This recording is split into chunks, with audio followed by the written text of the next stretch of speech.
Fala galera, chegando com esse boletim nessa madrugada aí pra gente falar rapidamente dessa demissão do técnico Maurício Barbieri, né? Que foi confirmada após mais um vexame do Vasco nesse Brasileirão. Essa derrota pífia diante do Goiás, que vinha fazendo também uma péssima campanha na competição. Departamento de Futebol, junto com a 777, tentaram esticar a corda ao máximo e contando com o ovo da galinha.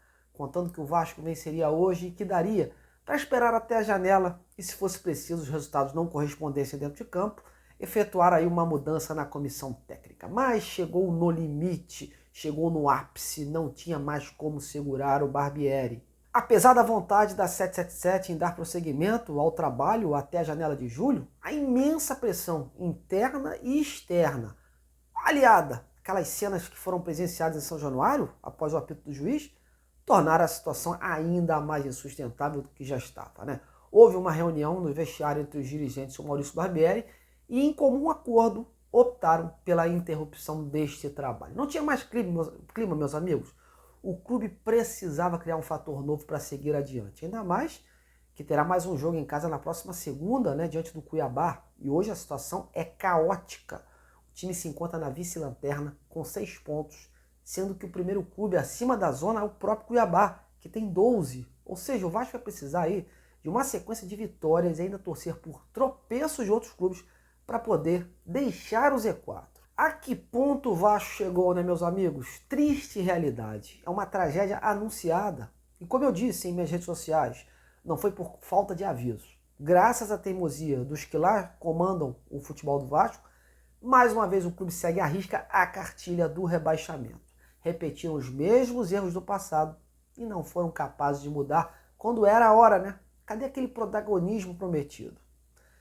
Parabéns a todos os envolvidos, desde o Vasco Associativo até o Vasco SAF. E se já não bastassem os erros cometidos no planejamento, os erros de avaliação continuaram a acontecer, né? A não saída do Barbieri durante esses 10 dias em que rolou a pausa no Brasileiro foi um exemplo disso.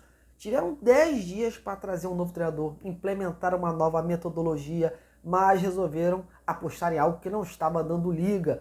O resultado é esse aí que estamos vendo. Um time com investimento de mais de 100 milhões de reais, afundado no Z4 e sem perspectiva de deixar a zona de rebaixamento, com 11 rodadas disputadas e apenas uma vitória. O Vasco deve oficializar a demissão do Barbieri hoje, sexta-feira. A diretoria vai se reunir com o treinador para acertar aqueles últimos detalhes, né, da sua rescisão e formalizar então a sua saída. O Barbieri deixa o Vasco após 24 jogos com 9 vitórias, 4 empates e 11 derrotas. Um aproveitamento terrível. Sempre que me perguntavam, eu dizia lá no início que não era o técnico que eu imaginava para esse ano, para essa nova era que se prometia, né? Acho que o Vasco tinha que ter trazido um cara com novas ideias, novos conceitos e de preferência lá do exterior, para a gente sair dessa mesmice, desse círculo de treinadores. Mas optaram pelo Barbieri mesmo por ter experiência em clube e empresa, mas não convenceu. E agora, quem pega essa? Olha, o cara acabou de ser demitido, meus amigos. Acho uma temeridade já afirmar que já tem um nome engatilhado. Provavelmente eles devem ter um perfil aí, e dentro desse perfil traçado, vão correr atrás. No meio disso vão aparecer um monte de nomes que serão oferecidos ou até mesmo chutados, né? O que eu posso dizer é que há uma corrente no clube que defende a vinda de um técnico estrangeiro, ao passo também que uma outra vertente, uma outra corrente, por conta desse cenário de terra arrasada, prefere ver em São Januário um brasileiro. Alguém aí que já esteja adaptado ao atual campeonato, né, e que de preferência tenha conhecimento do atual time Cruz Maltino. Até porque, se antes o objetivo era fazer um bom campeonato e ficar nas cabeças, agora o foco é não ser rebaixado. Então, meus amigos, adeus planejamento. Tudo que foi falado lá atrás já era. O Vasco novamente vai trocar o pneu com o carro andando. E eu temo até que todos esses nomes aí de reforços que foram falados não venham.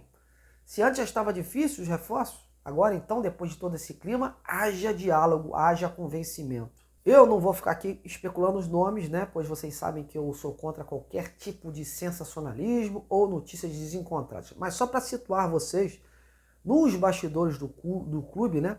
Já ouvi alguns, né? Desde profissionais gabaritados, conceituados como o Carlos Carvalhal, técnico português que está sem clube depois de deixar o Celta de Vigo da Espanha, passando pelo argentino Hernan Crespo, que está em fim de contrato com o time árabe, e chegando aos que estão aqui, e mais viáveis, né, como Rogério Ceni, Roger Machado e até o Jair Ventura. Enfim, meus amigos, tem para todos os gostos, mas é como eu falei, tudo especulação por hora e que a gente só vai ter a dimensão exata a partir do desenrolar dessa sexta-feira.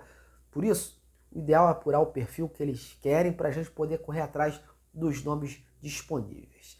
E para você, quem seria o melhor nome para treinar o Vasco? Comente aí embaixo do vídeo para a gente poder interagir juntos. Bom, tô indo embora, madrugada, tô cansado aqui. Esse jogo de hoje foi terrível, não tem nem o que comentar, desagradável, né? Parabéns aos envolvidos mais uma vez, né? Uma situação caótica, né? Prometeram que o Vasco não ia mais sofrer e olha a situação que tá. Bom, em breve estou de volta, meus amigos. Até a próxima.